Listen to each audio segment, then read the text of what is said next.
It was a typical Sunday evening in the quiet town of Sarasota, Florida. Carlie Brucia, a smiling and cheerful girl, was returning home after visiting a friend. She was walking her usual route, unaware that a mysterious figure was already following her. No trace, no clues, it was as if she had vanished into thin air. The police immediately launched a search, but all efforts to find her proved futile. The next day, detectives, desperately trying to piece together what had happened, requested footage from surveillance cameras. What they saw on those recordings shocked everyone. Carlie Brucia was born on March 16, 1992, in Sarasota, Florida, USA. Carlie Brucia's family was fairly typical for the American middle class. Her mother, Susan Shorpen, was a devoted and caring woman who, after divorcing Carlie's father, Joseph, took on the primary responsibility for raising their daughter. Susan was deeply attached to Carlie, their relationship was full of mutual support and trust. She sought to provide Carlie with a safe and stable life. Joseph Brucia, Carlie's biological father, although not living with her constantly, remained an important figure in her life. He maintained a relationship with his daughter despite the divorce and actively participated in her upbringing. Carlie maintained warm relationships with both parents. Shortly after the divorce, Susan Shorpen remarried, and a stepfather, Stephen, entered Carlie's life. Their relationship was friendly and stable, and he became another source of support for Carlie. She grew up surrounded by strong family ties and love from her mother, stepfather, and father alike. Carlie was known for her kind heart and desire to help others. Her friends and teachers often noted that she always brought joy and light into any relationship. She loved creativity, enjoyed drawing, and often dreamed about her future, like many children her age. Her disappearance in 2004 was a devastating blow to her family and community, as she was a child surrounded by love and warmth, and it left a deep wound in the hearts of everyone who knew her. January 31, 2004, was an ordinary Saturday for 11-year-old Carlie Brucia. She spent the day like many children her age, with friends, enjoying the weekend. That day, Carlie visited a friend's house to spend time together. This visit was completely routine, and nothing foreshadowed any danger. Carlie loved spending time with her friends, and that day was no exception. As the day came to an end, Carlie began preparing to head home. She said goodbye to her friend and left her house around 6 p.m. That evening, the much-anticipated final of the American Football Championship was set to air on television, and Carlie was looking forward to watching it with her family. Usually, her mom or stepfather would drive her home, but both had urgent matters that evening. Believing the walk would be safe, Carlie decided to walk home on her own. The sun had not yet set, and her house was only about a kilometer away. Nothing seemed to suggest any danger. Carlie left her friend's house, telling her friend's parents that her mom had given her permission to walk alone. Trusting her words, the friend's family bid her farewell. However, a few minutes later, the friend's mother, wanting to be cautious, called Carlie's mom to confirm that everything was okay. To her surprise, Carlie's mom said she had not given any permission for her to walk home alone. Realizing that Carlie had gone without permission, Susan quickly reacted and asked her husband, Stephen, to go pick up the girl. He got in the car and headed along the route Carlie was supposed to take, hoping to meet her along the way. But, as he drove the usual path, he didn't see the girl anywhere. Stephen didn't give up right away and drove around the area several times, trying to find her, but without success. When Stephen informed his wife, she began to worry greatly. The route from her friend's house to their own was simple and straightforward, and Carlie couldn't have accidentally gotten lost. Carlie's mother started calling all of her daughter's friends who lived nearby, hoping that perhaps Carlie had stopped by one of their houses. However, no one had seen her that evening. Time passed, but Carlie still hadn't returned home. Hoping that she would show up soon, her mom and stepfather decided to wait a little longer. But the anxiety grew with every passing minute, and it soon became clear that something had gone terribly wrong. By the time it was around 7:30 p.m., the anxiety in Carlie's home had reached its peak. Realizing that every minute mattered, her mother decided not to wait any longer and called the police. Officers responded immediately to the call and began organizing a search operation, focusing their efforts on the route Carlie was supposed to have taken. The police thoroughly questioned local residents, visited stores, cafes, and restaurants located along the road. They tried to find out if anyone had seen the girl, but no one could recall seeing her that evening. Officers also knocked on the doors of residential homes, hoping that someone might have noticed her, but their efforts yielded no results. Soon, the police began combing every corner of the area, paying particular attention to the local park and the nearby alleys where Carlie might have accidentally wandered or hidden. However, no trace of the girl was found. The search continued throughout the night, and with each passing hour, the situation grew more grim. During the investigation, the officers came to the conclusion that none of Carlie's friends or acquaintances had seen her that evening, and worse, no witnesses to her disappearance had emerged. Without direct evidence, the police began considering different theories and immediately focused on her stepfather, Stephen, as a potential suspect. Stephen had been on the same street where Carlie was supposed to be, and logically, he had the opportunity to do something. Suspicion increased, but the man firmly stated that as soon as he arrived at the location, he called his wife and remained in contact with her the entire time while searching for the girl.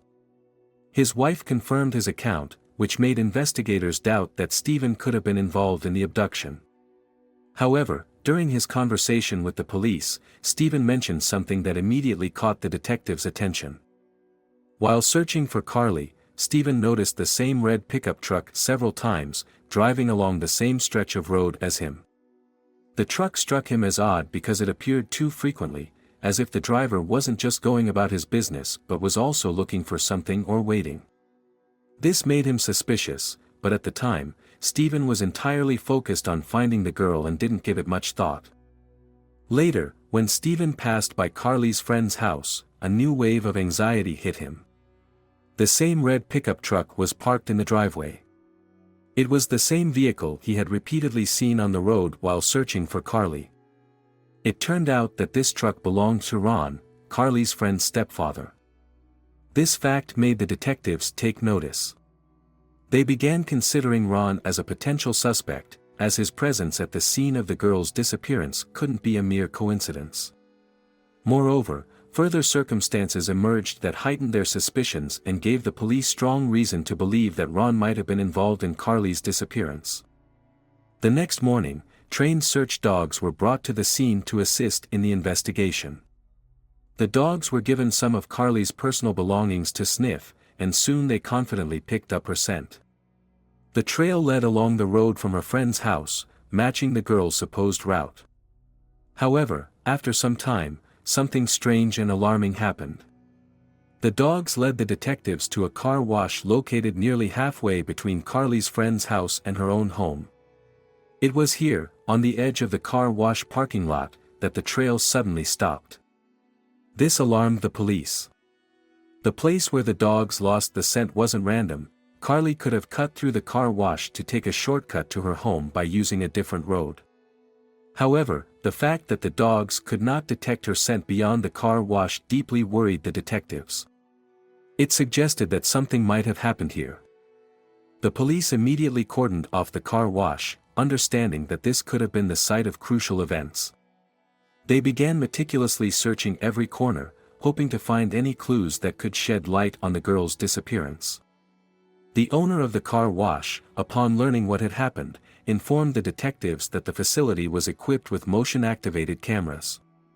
He immediately handed over all the footage from the past 24 hours, hoping to assist in the investigation. When detectives began reviewing the footage, they saw something truly chilling. One of the cameras, located behind the car wash, captured a moment that became key to the investigation. At 6:21 p.m., the video showed Carlie confidently walking along the back of the car wash. Everything appeared completely ordinary until an unknown man crossed her path. He suddenly appeared, moving quickly and with determination.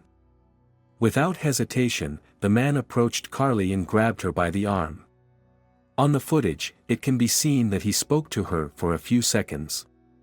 The girl's face and expression aren't visible on the video, but her stillness suggested that she was either shocked or frightened. After a brief exchange of words, the man, still holding her arm, led Carlie out of the camera's view. These video frames made a shocking impression on the detectives. They immediately realized that they were most likely witnessing the moment of the abduction. Everything looked so sudden and threatening that there was no doubt about the seriousness of what had occurred. Investigators also suspected that the man might have forced Carlie to comply through threats. In the footage, it can be seen that he put his hand in his pocket, which could indicate that he possibly had a weapon or some other object with which he could have intimidated her. This might have been what made the girl go with him without resistance, fearing for her life. The police's main goal now was to establish the identity of the man who appeared in the video, and at this point, they remembered Ron, Carlie's friend's stepfather, who owned a red pickup truck.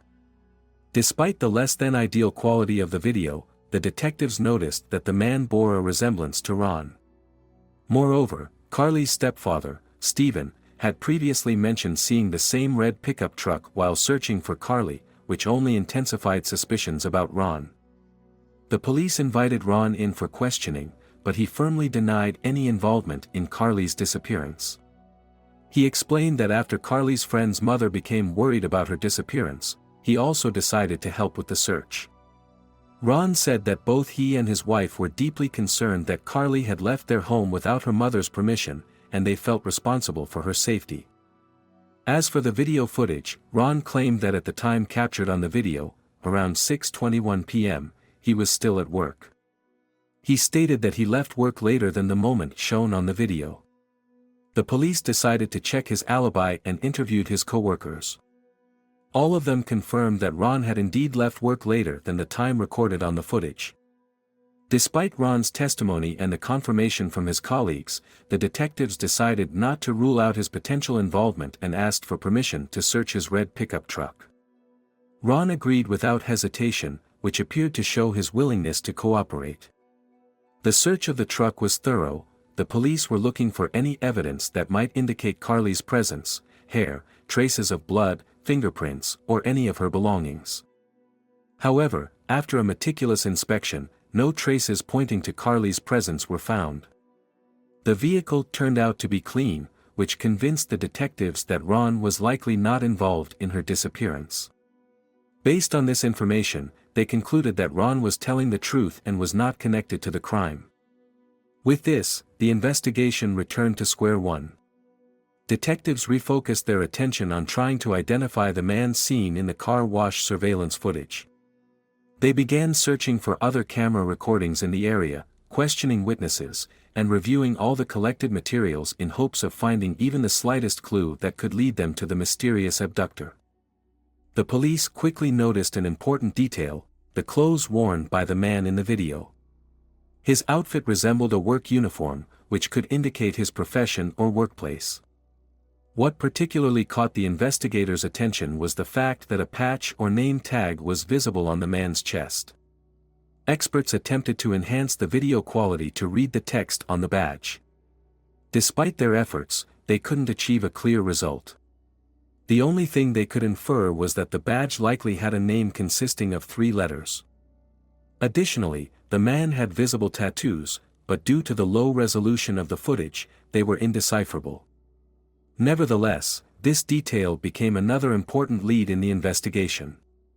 Realizing that every hour counted, the detectives decided to act quickly. They distributed the video footage to local TV stations and newspapers, hoping that someone in the community would recognize the man based on his clothing, badge, or tattoos. Within a few hours of the footage being broadcasted in the media, the entire area was aware of the search, and the information began spreading rapidly. The response didn't take long. The police began receiving hundreds of calls from people claiming to have seen someone similar or to know a person with such characteristics. The detectives recorded and checked each call, carefully analyzing all potential leads in hopes that one of them would lead to Carlie's abductor. The situation was complicated by the fact that the quality of the video didn't allow for a clear view of the suspect's face. The camera captured general features of his figure and clothing, but the details of his face were indistinguishable. This led to many people calling the police with their speculations about who might have been captured on the footage. However, most of them were unsure of their assumptions, making the investigators' work extremely challenging and confusing. Hours passed, and nearly a full day went by before, on the morning of February 3rd, detectives received a call that completely changed the course of the investigation. A man named Ed reported that he was 100% certain the person shown in the footage was his former co-worker, Joseph Smith. He recognized Smith by his distinctive walk, build, and the clothes Smith often wore to work. Joseph Smith was a mechanic, which matched the work uniform worn by the suspect. This coincidence could not have been accidental. Upon hearing this, the detectives immediately began investigating Joseph Smith's background. They started gathering information about his past, checking his connections, and determining his whereabouts on the day of Carlie's disappearance. At the time of the crime, 37-year-old Joseph Smith was the father of 3 children, but he no longer lived with them due to his divorce from his wife. His family life had long since fallen apart, and he maintained minimal contact with his family.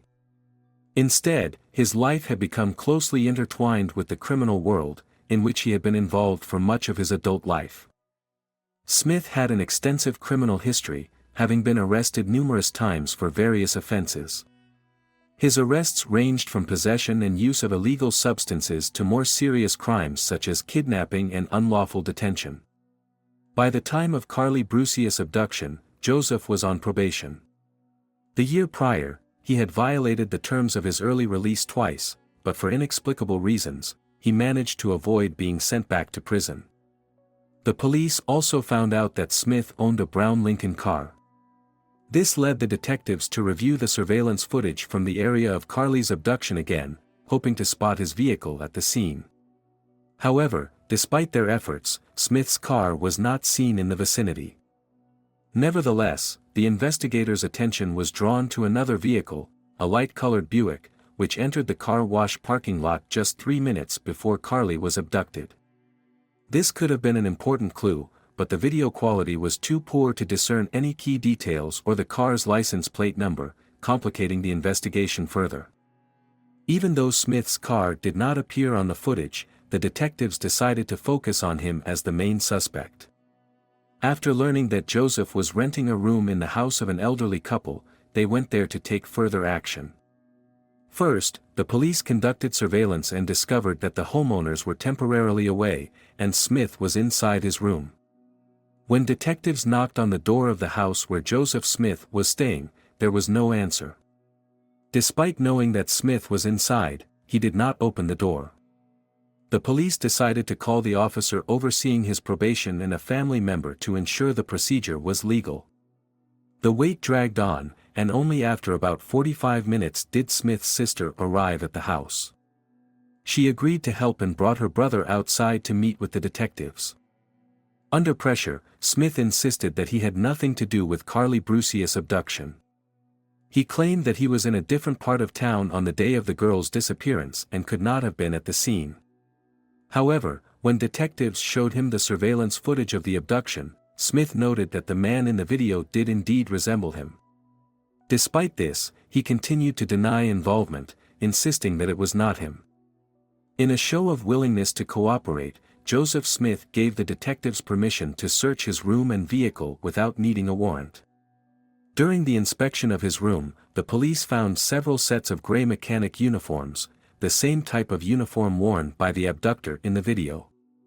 On one of the patches, a shortened version of his name, Joe, was visible, which immediately caught the detectives' attention, as it matched the information they had previously gathered. Despite this, the search of his room did not yield any direct evidence linking him to Carlie's abduction. While the police were continuing the search of his room, the homeowner returned. She informed the detectives that on the day of the abduction, Smith was indeed home around 6:30 p.m. She recalled this because he had used their landline to call his ex-wife. This gave Joseph a solid alibi, as Carlie's abduction occurred around 6:21 p.m., leaving him with no time to return home by the stated time. However, despite this apparent alibi, during the search of his vehicle, police found 2 spoons, which they believed had been used to heat illegal substances. This was a serious violation of his probation terms, providing grounds for his arrest. Joseph Smith was taken into custody and brought to the police station for further questioning. Although detectives had begun considering other potential suspects, the case took an unexpected turn that very evening. While Smith was under arrest, new facts emerged that dramatically changed the course of the investigation. Late in the evening, the husband of the homeowner, where Joseph Smith rented a room, arrived at the police station to clarify his wife's earlier statement. He informed the detectives that his wife had memory problems and likely provided incorrect information to the police. It turned out that on the day Carlie was abducted, Smith had left the house around 3 p.m. and didn't return until 7 a.m. the following day. This information completely changed the situation. Whereas it had previously seemed that Smith had a solid alibi, now it looked entirely different. Not only did he lack an alibi for the time of the abduction, but he had also lied to the police, claiming he had been home that evening. Moreover, according to the homeowner's husband, when Joseph returned home the next morning, he was still wearing his mechanic's uniform, the same type of uniform described by experts who had analyzed the surveillance footage. These new details discredited Smith's earlier testimony and heightened suspicions about his involvement in Carlie's abduction. Now, the police had far more reason to believe that Joseph Smith was not only in the area at the time of the kidnapping but might have been directly responsible for the crime. The most unexpected revelation for investigators came next. Before leaving the house on the day of the abduction, Joseph Smith had borrowed the homeowner's light-colored Buick. This was the same car captured by surveillance cameras at the car wash parking lot just 3 minutes before Carlie Brucia was abducted. Now, the police had a strong connection between Smith and the suspicious vehicle, further strengthening the case against him. The homeowner also mentioned that when Joseph returned the car the next morning, the inside was a mess. Smith had moved the seat, rearranged items, and offered no explanation for his actions. These odd behaviors further raised suspicions that Smith was hiding something. By now, the detectives were certain Joseph Smith was the prime suspect in Carlie's abduction. Recognizing the seriousness of the situation, the police immediately brought Smith in for questioning. However, Joseph refused to speak without his lawyer present, significantly complicating the detectives' efforts. Unable to continue the interrogation, Smith was returned to jail, where he was already being held for violating his probation.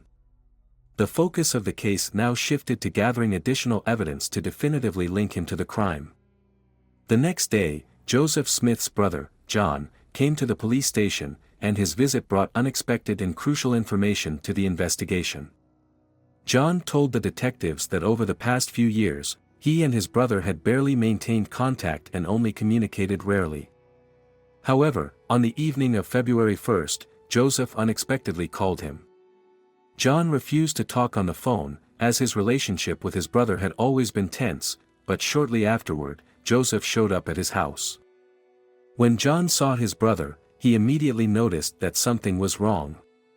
Joseph appeared to be under the influence of strong drugs. Angered by his brother's state and unexpected visit, John kicked him out of the house.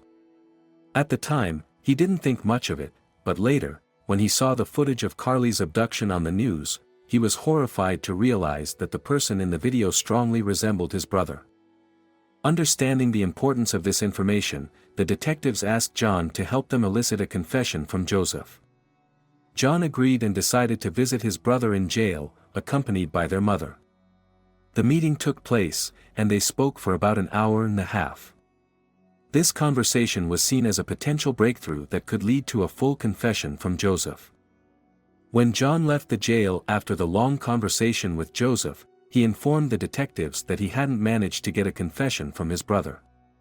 Joseph continued to adamantly deny his involvement in Carlie Brucia's abduction and insisted that he was innocent. Despite all the questions and attempts to pressure him, Joseph didn't change his story or provide any new information. This raised suspicions among the investigators that John and his mother might be hiding something. Detectives began to doubt the sincerity of their cooperation. What seemed especially strange was the fact that John had recognized his brother on the surveillance footage shown in the news but had waited several days before coming forward to the police. This delay raised questions. Why had he waited so long before sharing such crucial information? Doubting John's honesty, the detectives decided to put him under surveillance, which quickly yielded results. It seemed that John noticed the surveillance and began to suspect that the detectives were also tapping his phone calls. In reality, the police were not doing this, but John didn't know that. As a result, the next evening, he contacted the police himself and, under pressure, confessed that Joseph had, in fact, told him and their mother the truth about Carlie's abduction. Joseph told his family that he had abducted the girl, but he wasn't sure what he had done to her. However, given all the circumstances, the worst outcome was almost inevitable. Under pressure, John managed to convince his brother to reveal where Carlie was. Joseph said he had left her near a local church. Hoping to find her alive, John and their mother went there, but their search was unsuccessful. They found no trace of Carlie. Until the end, they had hoped that Joseph wasn't really involved in the crime and decided to check his words themselves before going to the police. However, realizing that their efforts were in vain and confronted with reality, John was forced to tell the detectives the whole truth. The police continued their relentless search for Carlie Brucia after Joseph Smith's confession, which indicated the approximate location where he had left her. The place he mentioned was near an old, abandoned church on the outskirts of the city. It was a rarely visited area, surrounded by thick vegetation and overgrown bushes, making it almost an ideal place to hide a crime. On that gray and foggy day, when the police arrived at the scene, everything around seemed filled with an oppressive silence. The old church stood among abandoned buildings and dilapidated houses, their walls long weathered, as if reflecting the neglect that had overtaken the place. Overgrown grass and bushes covered almost the entire area, making it difficult to pass through. The search team, consisting of officers and forensic experts, began methodically combing the area. Each step was accompanied by the sound of snapping branches and dry leaves underfoot. The police moved through the thickets, inspecting every corner, every inconspicuous detail in the hope of finding any clue. After some time, one of the officers, making his way through the dense bushes behind the church, noticed something unusual. Among the overgrowth, partially covered by branches and dry leaves, lay a motionless body. The officer stepped closer and realized, it was Carlie. Her body was lying face down on the ground, dressed in the same clothes she had worn on the day of her disappearance. A small indentation in the ground around the body suggested that the perpetrator had tried to cover it but hadn't bothered to do it thoroughly. Footprints in the soft soil indicated a struggle, as well as the fact that the perpetrator had acted in a hurry. The girl's body was found near the wall of an abandoned building, almost hidden from passers-by. The perpetrator had clearly chosen the spot intentionally, surrounded by dense undergrowth, where no one would think to look. The crime scene was horrifying. The silence of the forest seemed to amplify the grim reality of the situation. Forensic experts began collecting evidence, carefully documenting every detail. They examined the surrounding trees and bushes for traces of blood or other evidence that could shed light on Carlie's final moments. Meanwhile, detectives carefully listened to John, who relayed everything he had learned from Joseph during their conversation in jail. According to Smith, he had been under the influence of drugs that day, which caused the events to blur together in his mind like a fog. However, he admitted to abducting Carlie Brucia, assaulting her in the car, and then, as he claimed, likely strangling her. This was soon confirmed by medical examiners, who determined that Carlie had indeed died from asphyxiation. While the detectives conducted interrogations, forensic experts meticulously examined the evidence gathered from the crime scene and the vehicle. In the light-colored Buick that Joseph had borrowed from the homeowner, several strands of Carlie's hair were found, confirming her presence in the car. In addition, 7 fabric fibers were discovered, which matched the material of the shirt Carlie was wearing on that fateful evening. The most critical piece of evidence was the presence of semen on the girl's clothing. DNA analysis confirmed that it belonged to Joseph Smith. This evidence, along with other facts, gave the detectives enough grounds to charge him with abduction, sexual assault, and murder.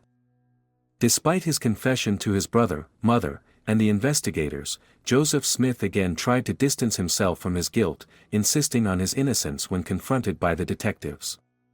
However, the collected evidence and forensic results were irrefutable. The case was handed over to the courts, and Joseph Smith was brought to justice for his heinous actions. The trial of Joseph Smith began in November 2005, almost 2 years after the brutal murder of Carlie Brucia.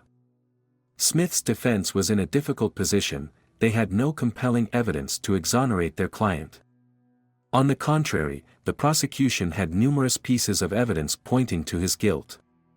Key evidence included the surveillance footage confirming the abduction, Smith's lies about his alibi, the DNA traces found on Carlie's body, and the fact that Smith himself had revealed the location of her body. The trial proceeded relatively quickly, as the prosecution presented indisputable evidence of Joseph Smith's guilt. In March 2006, the court delivered its verdict. Smith was found guilty. He was sentenced to life in prison for the abduction and sexual assault of Carlie, and he received the death penalty for her murder. Joseph Smith was sent to prison, where he awaited the execution of his death sentence. However, 13 years later, in July 2017, his death sentence was overturned.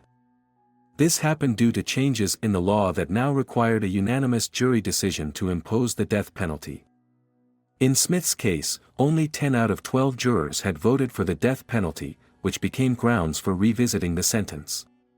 Despite this, Smith remained in prison, serving his life sentence. Then, in April 2020, the court reversed the decision to vacate the sentence and reinstated the death penalty for Joseph Smith. However, he did not live to see the execution. On July 26, 2021, Joseph Smith died in prison at the age of 55, never having faced execution. Despite Joseph Smith's death, his case remains open, and many questions still remain unanswered. After his arrest and imprisonment, detectives began to suspect that Smith might have been involved not only in the murder of Carlie Brucia but also in other crimes. A more thorough investigation of his past led them to conclude that Smith was highly likely to have been involved in the murder of a young woman in 2000. That case had remained unsolved for many years, and the police had no clear suspects. Interestingly, even Smith's brother expressed doubts and said he also suspected Joseph in that murder. These statements heightened the investigators' suspicions, but so far, no concrete evidence linking Smith to that crime has been found. Currently, the 2000 murder remains unsolved, but detectives are continuing their investigation. It is possible that one day they will find the evidence that connects Smith to this case and sheds light on his true actions. Thank you for watching. If you're interested in this story, feel free to share your thoughts in the comments. Also, don't forget to subscribe to the channel so you don't miss our new videos. Take care of yourself and your loved ones.